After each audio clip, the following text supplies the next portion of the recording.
Bueno, pues continuamos platicando con el presbítero, con el sacerdote Alfredo Gallegos Lara, aquí en la población de Chucándiro. Hace rato hicimos un corte por razones de carácter técnico. Yo insisto, nunca fue castigado con severidad Maciel degollado y le causó daño a mucha gente, inclusive hubo jóvenes que se suicidaron, otros enloquecieron en manicomios de Moscú y otros en manicomios de España. Con respecto de la homosexualidad en general, porque no es el único sacerdote, ha habido muchos. El actual Papa, para que se den una idea, ha castigado a 300 obispos y 3,000 sacerdotes, relacionados todos en su mayoría con la cuestión de abuso. En Estados Unidos, que es donde se ha dado más este tipo de demandas, sobre todo económicas, porque estamos hablando de $500,000 de pesos, ya sea que un padre embarace a una muchacha o abuse de aunque no sea una violación propiamente dicha, sino siempre abuso sexual con un menor de edad, y allá los menores de edad son de 21 años. Cuando hay mujeres que a los 16 años ya se han retirado de lesbianas o de prostitución, y ellos también de alquilarse como varones, ¿verdad?, en la prostitución. En Irlanda o sobre todo en Boston, 5 diócesis quebraron. Y cuando esto comenzaba, estoy hablando hace 15 años, yo les advertía al seminario, les advertía a los superiores, en concreto en aquel tiempo Carlos Suárez, que era el rector del seminario, y estaba recién llegado don Alberto Suárez aquí en Morelia. Pues me di cuenta que había 20 homosexuales en el seminario mayor de Santa María. Entonces, durante un año yo les estuve insistiendo durante 3 juntas que eso no estaba bien, que eso nunca se había admitido. Lo que pasa que eran amigos pues de los superiores, porque andaban en lo mismo. Entonces, después de tiempo, no entendieron. Yo acudí a La Voz de Michoacán con el doctor Atié, a la I de Morelia. Se formó un escándalo, me corrieron mis 3 seminaristas, y un año más tarde se vinieron las investigaciones y corrieron a esos 20 homosexuales. Y 10 años más tarde, quien era rector, don Carlos Suárez, que era obispo de Zamora, también fue suspendido por lo mismo, aunque muchos ya le quieren tapar el ojo al macho. Entonces, un homosexual hace mucho daño. Ahora, el sacerdote, yo pienso que, aunque no se masturbe, pues tiene que llenarse la bolsita y tiene que salir, si no se enferma uno de cáncer. Eso es a través de sueños eróticos que no tienen culpabilidad, y cuando lo digo se escandalizan. Además, hay ocasiones muy difíciles que no se puede uno librar de un beso. Por ejemplo, yo cuando subo a los escenarios a cantar, cuando asesinan al papá de alguna de las muchachas, o cuando se enamoran de uno y dicen, pues ya me voy a casar, ya me voy a Estados Unidos, deje darle un beso, ¿verdad?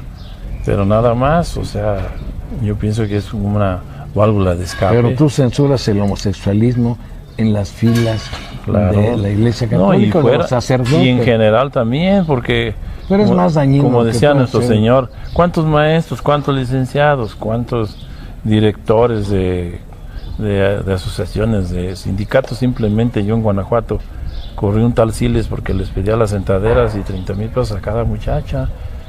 Y comprobadamente hablé con el gobernador, y a la fregada lo corrimos. Y eso es muy común aquí. También es muy común que los maestros toquen a las niñas de sus pechos. Todavía ni siquiera son señoritas y ya algunos los andan usando. Es una conducta indebida. Entonces, donde quiera se da eso, pero como el sacerdote siempre es un aliento de perfección, pues es mucho más mal visto. Hace rato hablaste de un vocablo asesinato. Tú eres originario de Tarimoro, Guanajuato, y de ahí también era el cardenal Posadas Ocampo. Sí. ¿Quién ordenó la muerte de Posadas Ocampo? ¿O tú qué sabes de esto? Yo andaba haciendo una carretera, como tantas que hice por allá, hace unos 100 kilómetros allá en Guanajuato, en un pueblo que se llama San Nicolás de la Condesa. Y 8 días antes fue la Junta de la Conferencia Episcopal Mexicana, de cuál era el presidente, y él era vicepresidente a nivel latinoamericano. Él había visitado todo Centro y Sudamérica. Se daba cuenta de que como los priistas, gobernadores y el mismo Salinas estaban relacionados con el narcotráfico. se enriquecían a base de eso, y él hablaba de una cultura de la muerte, que si eso no se paraba, que al rato íbamos a estarnos matándonos con otros, como lo hecho estamos viviendo. También hablaba de un cambio del PRI, porque si no lo hacían democráticamente se iba a hacer a tiznadazos, y hablaba en contra del control natal, porque había muchos indígenas, sobre todo allá para el sur de México, que esterilizan a las indígenas y les cobraban con patos y carne de venado, y les dejaban ahí los aparatos, incluso se infectaban, y decía que las mexicanas no eran ratas de laboratorio. Entonces todo eso le acarró un pleito muy grande con Salinas. También se peleó con Prillón y se mentaron la madre. Con el nuncio, ¿te refieres? El nuncio apostólico, y también con aquel nefasto que tenía de secretario ahí de confianza, Salinas, que también es culpable de la muerte de Colosio y de Ruiz Macié. Entonces, él no le importaba matar gente. ¿A quién te refieres? A Salinas. Entonces, yo lo dije inmediatamente en la televisión, en la radio y en Celaya, que Salinas lo habían mandado matar. ¿Por qué? Porque 4 días antes supe que por helicópteros intervenían su teléfono y lo estuvieron amenazando de muerte. Se agarró a cachetadas también con este secretario que tenía allí. Y él le escribió allí, según una madre que se llama Felicitas: Juan, no tengas miedo, porque lo estaban amenazando de muerte. Entonces, ¿cómo es posible que ahora hay 16 magistrados muertos? Después, cada uno que investiga o que habla o que dice, salía el maricón de Carpizo luego a defender sus teorías estúpidas que nadie se las vamos a creer. Y eso me extraña ahora que haya ganado el PRI, porque eso nunca se lo va a perdonar al PRI, y menos esa región de Guanajuato, Michoacán, que es de la guerra cristera. Y investigando todo esto, supe que lo van a hacer mártir hasta que pasen 50 años. La razón es que necesita que se mueran todos los actores. Pero Juan Posadas yo lo conozco desde antes de nacer, porque mis padres eran muy amigos de sus padres. ¿Era hombre bueno? No solo bueno, era súper inteligente, era un hombre de muchos huevos. Jamás ningún sacerdote había leído tantos libros como él, incluso los que van a las universidades gregorianas allá a Roma. Era un hombre rectísimo, era un hombre de mucho valor y que no admitía errores de nada. Y él fue el único que tuvo pantalones para hablar en contra. Hay un grupo que se llama el Club de Roma o la Princesa Tarasca, Purépecha y Náhuatl, y que como viven y como son mis superiores no quiero hablar mal de ellos, pero ellos tienen que ver mucho en la muerte. Una última pregunta. En este momento que estamos charlando tú y yo aquí en Chucándiro, ¿continúa el conflicto allí en la Nueva Jerusalén? Un grupo de personas que son manipuladas por una persona ha impedido que se inicien las clases, incendiaron unas aulas, las derribaron. ¿Qué opinas de este conflicto? Bueno, yo estoy muy conocedor de esto, porque el pueblo donde estuve en el Jaral de Refugio, a una capilla de la Virgen de Guadalupe la convirtieron en capilla de Burbarán. Entonces Joaquín Campos, que era en aquel entonces el secretario de gobierno, me regaló unos libros, unos reportajes. Y el padre Nabor era compañero de otros 2 padres, el padre Amezcua y el padre Ojeda. Él era muy pendejo, pero muy buena gente y muy trabajador. ¿Quién? Nabor. Entonces, Ojeda hizo su familia, la Sagrada Familia, que es una congregación muy floreciente allá en Matanguarán, cerca de Uruapan, y Amezcua en Salvatierra y en Querétaro.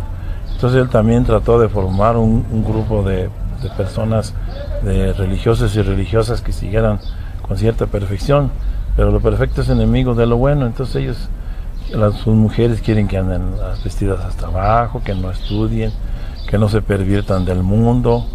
Y la Gavinita Dichosa era una mujer que tenía inspiraciones de la Virgen, y unas mercitas les mandaron a hacer esa imagen de la Virgen. Son unas adoratrices. ¿La Virgen del Rosario, dices? Sí, esa la hizo una madre que estaba aquí en el convento que está enfrente del Jardín Azteca, y él era pintora. Entonces empezó a hablar el padre de esa dichosa Gavinita, murió y luego quedó una María de Jesús. Y esa se llevaba 8 hombres a Monterrey y se acostaba cada día con uno diferente. Y ahí fueron... ¿Aquí le decían mamá Salomé? Entonces, y luego entonces ya el asunto fue de que metieron americanos, se metieron ex sacerdotes, ex seminaristas, vieron mucho movimiento económico, sexo, poder político, porque Lázaro, Cuauhtémoc Cárdenas y su hijo Lázaro eran parientes por los Solórzano, el Nabor Cárdenas, ¿verdad? Y eran muy amigos, entonces ya lo han usado como un instrumento político. Y en parte tienen razón, porque es cierto que en las escuelas hay abusos sexuales, hay inmoralidad, hay se visten un poco zanconcitas ya las chamacas. Pero eso no le da argumento ni derecho a él para derribar una escuela, claro que no. A golpe de mazo, incendiarla. Recuerdo el obispo Gilberto Balbuena, que después fue mi obispo en la Baja California, pues estaba medio menso. Entonces no supo manejar a la cuestión de Nabor, y Nabor estaba muy fuerte porque él había pavimentado calles, hecho pozos, a iglesias. Entonces la gente lo siguió y Gilberto Balbuena no supo manejar y tuvo que salir corriendo hacia la Baja California, y cada vez hizo más fuerte. De hecho se hizo ahí una secta fanática y llegan muchos camiones. Al margen de los principios de la Iglesia Católica. Claro, ¿no? Y luego se infló y haciéndose disque obispo y cardenal, y tenemos ahora hasta papas o no sé qué más ahí. Y luego me acuerdo del programa 60 Minutos que lo publicitó, y fue que el que ya un poquito le paró el alto también, porque ya nos dimos cuenta. Pero ¿tú qué crees que es lo que debería hacer el gobierno para que regresara el orden y la aplicación del derecho en esa región? Ahí no es cuestión nada más del gobierno, ni tampoco es cuestión, está fuera del alcance del gobierno y está fuera del alcance de la iglesia. Ahí están fanatizados, antes no se han matado, no tardan por ahí si se ataruga a Jesús Reina, y ahí se requiere de tiempo, quizás unos 20 años, se requiere de... ¿Pero cómo de tiempo? ¿Cómo van a dejar que eso siga en el caos? Así va a ser, pues así va a ser. Como si fuera algo extraterritorial. Es que eso es religioso, no es cuestión del secretario. Pero se han cometido delitos ahí, padre. Pero es religioso. Es netamente religioso. Para actitudes delictivas y que hemos visto ahí se necesita una persona que sea suficientemente inteligente, preparada y que tenga un liderazgo para que esa gente irla poniendo en su lugar. Ahí ningún soldado, no va a ser cuestión de armas, no es cuestión del poder. Si ellos pudieran, ya lo habían hecho. Si el obispo lo pudiera quitar, ya lo había quitado. Pero no lo puede el obispo, ni tampoco puede gobernación. Es demasiado complejo. Pero entonces el gobierno del Estado es impotente y complaciente. No, eso sí está mal de parte de ellos, porque ahí deben meter su ley. Miren, en alguna ocasión peleaban entre Acámbaro y Araró por el Cristo que tenían, que se lo llevaban unos días para allá y otros para acá, y dijo, se los voy a quitar, les voy a poner un museo, el general Ireta. Entonces ya acordaron que esa señora, que era muy alocada ya de Acámbaro, ya no se le prestaba el Cristo y se quedó en Araró, porque ahí salieron los huevos de Ireta, ¿verdad? Pero acá como no los hay, pues... ¿Cómo que no lo sé? ¿A qué te refieres? ¿A la escasez de ese producto en el mercado? Sí, está muy caro, vale 40 pesos. Y a mí me hace daño para el colesterol. ¿Tú te refieres a la escasez de ese producto en el organismo de algún funcionario del gobierno del Estado? Es que no, te hago la pregunta en serio. ¿Eso te refieres que les falta eso? Y bueno, les falta inteligencia, les falta poder. Otra cosa. Pues sí, porque se necesita una fuerza... ¿Tú te refieres al producto de gallina? Sí, se requiere la fuerza de voluntad, la clase de decisión, pero ahí tiene que hacerlo con mucha delicadeza, porque no lo va a poder hacer solo. Pues me están diciendo que por razones técnicas nos tenemos que despedir. De veras que yo le agradezco mucho al padre Alfredo Gallegos Lara, que nos ha abierto las puertas, porque además hemos hecho un recorrido muy interesante sobre áreas religiosas de esta zona, y a Omar Nares, que siempre me ayuda, que siempre de hecho lleva la producción de este programa, él arma la página, yo le agradezco mucho, y hasta un pariente mío, Sergio Suárez, que vino desde el Distrito Federal para conocerte. Ojalá no se vaya decepcionado, porque él creía que eras un hombre muy solemne, muy serio. Es pedo de él. Bueno, muchas gracias, nos despedimos.